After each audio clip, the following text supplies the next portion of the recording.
Mark, a college student, rents a basement apartment in an old building to save money. He soon starts experiencing strange events, cold spots, whispering voices, and objects moving on their own. One night, while doing laundry in the basement, he finds an old photograph of a young woman tucked behind the furnace. The woman looks familiar, yet he can't place her. Curious, Mark asks the landlord about the building's history.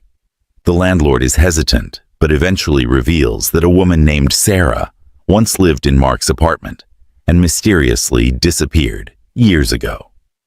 Mark becomes obsessed with Sarah's story, searching online and in old newspapers for any information he can find.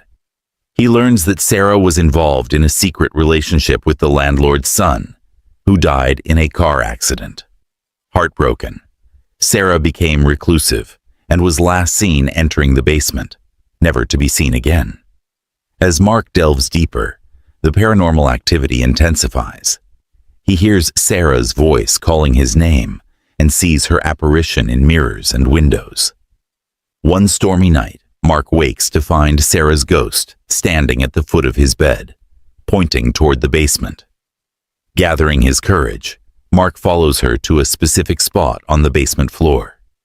He digs there and uncovers her remains, revealing the landlord's dark secret. Sarah was murdered and buried by the landlord to keep the affair hidden. Mark contacts the authorities, and the landlord is arrested. Sarah's spirit finally finds peace, but the experience leaves Mark deeply shaken. He moves out, but the memory of Sarah's ghostly presence stays with him forever. A couple, Tom and Anna, buy an old mansion at a bargain price, unaware of its dark history. While renovating the basement, they discover a bricked-up room. Breaking through, they find a dusty old nursery, complete with cobweb-covered toys and a crib. Anna starts having nightmares about a crying baby and a sinister figure standing over the crib. Disturbed by the dreams, Anna and Tom research the house's history and discover a tragic tale.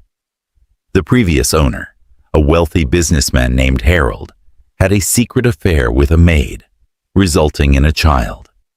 When Harold's wife, Margaret, discovered the affair, she was consumed by rage. Margaret bricked up the nursery with the baby inside, intending to hide the evidence and torment Harold. The baby's cries for help went unheard, and the child perished. Harold, driven mad with grief, disappeared shortly after.